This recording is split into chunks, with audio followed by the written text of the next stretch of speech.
السلام عليكم. بعد هذا الفيديو مستحيل نطلب ستيك من المطعم، هنسويه في البيت مع بعض بطريقة جدا سهلة ولذيذة نفس المطاعم بالضبط.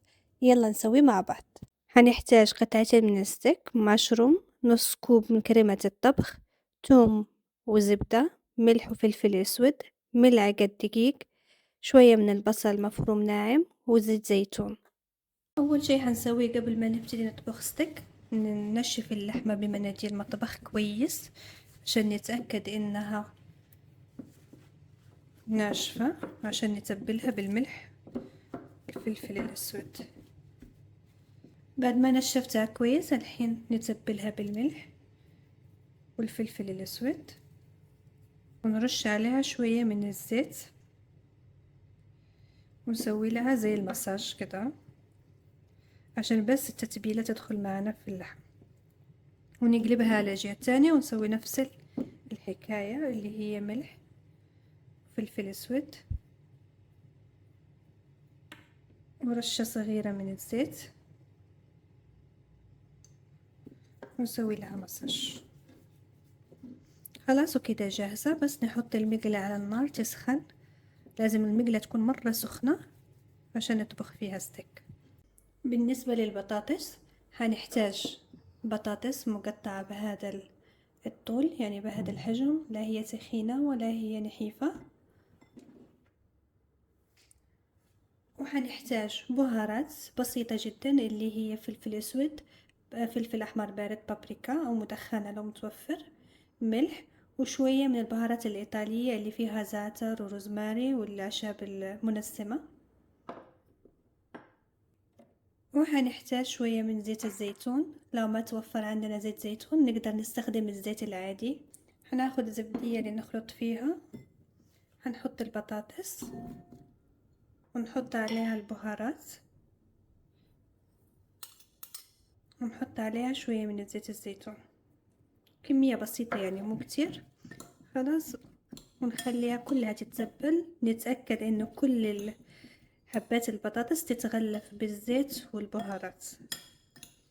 حبات البطاطس كلها تغلفت بالبهارات، هناخد ورق الزبدة اللي بنحطه في القلاية الهوائية. طبعا لو ما توفرت عندكم القلاية الهوائية نقدر نستخدم الفرن عادي، بس القلاية الهوائية أسرع.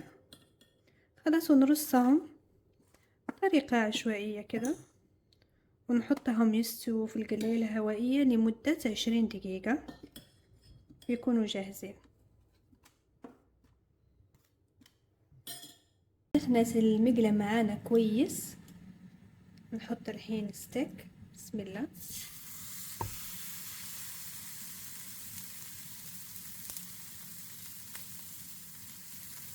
تمام.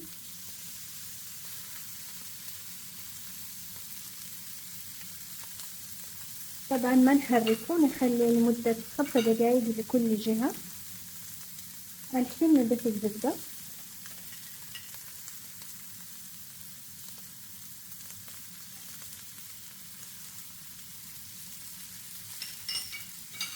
ونضيف شوية الزيت بس عشان الزبدة ما تتحرق معنا. نحاول ناخد من الزبدة ونحط على الستيك.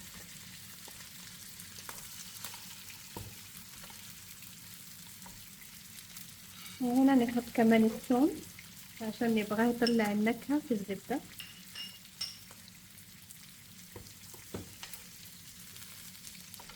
ونحاول كل شوية ناخد من الزبدة ونحطها على الستيك من فوق.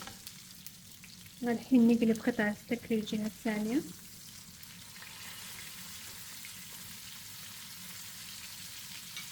طبعا واحنا بناخد الزبدة ونحط من فوق، نستمر بهذه الطريقة على طول لغاية ما يستوي معانا الستيك. خلاص الحين الستيك استوى، نشيله على جنب. وحنحط البصل يعني الزبدة والثوم ونحركهم.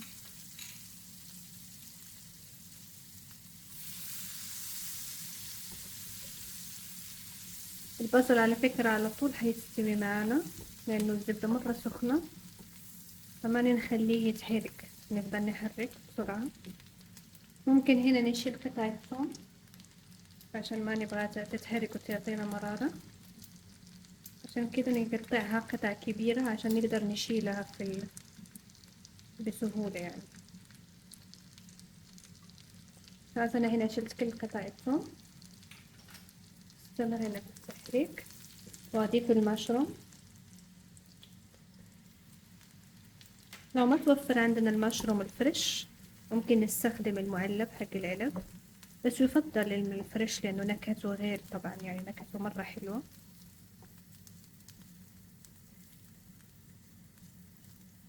خلاص نخليه يتحمر. وهنا هضيف ملعقة من الدقيق ونحركها مع المشروم.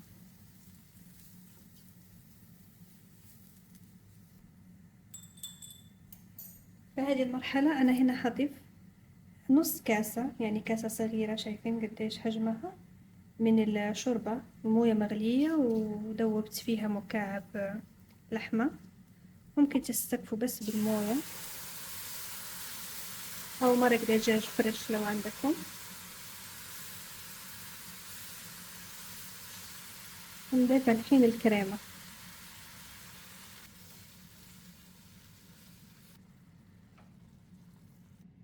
هنا ستيك بعد ما حطيناه في صحن عشان يرتاح، طلع الصوص حقه. طبعا ما حنرمي الصوص هذا لأنه مرة مهم، فيه له كل النكهات وكمان فوائد غذائية قيمة.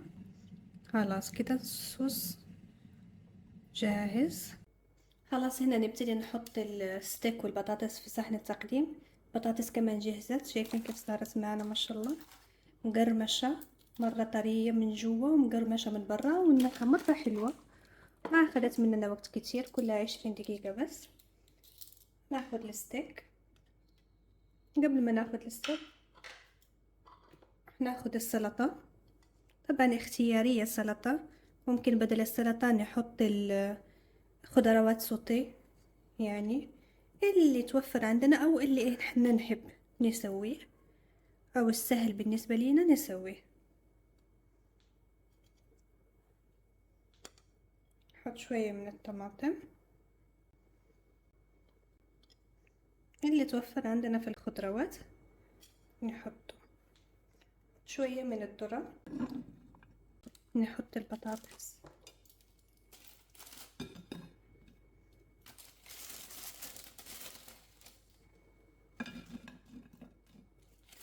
سامعين قرمشة البطاطس مرة حلوة ما شاء الله.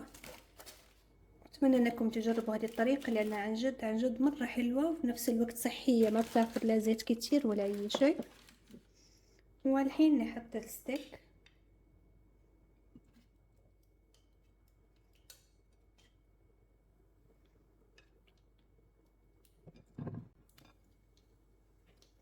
ونحط عليه صوص المشروم اللي سوينا مع بعض. نحط عليه الصوص.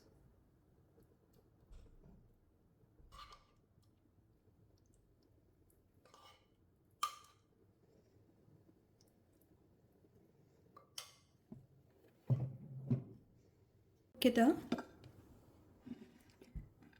ستيك جاهز معانا بفترة وجيزة، يعني ما أخذ إلا 20 دقيقة بالضبط. يعني الوقت اللي حطيت البطاطس تنطبخ سويت الستيك والسلطة وكل شيء وصار كله جاهز. طبعا أتمنى أنكم تجربوا هذه الطريقة وتعجبكم، وأشوفكم في وصفة جاية إن شاء الله.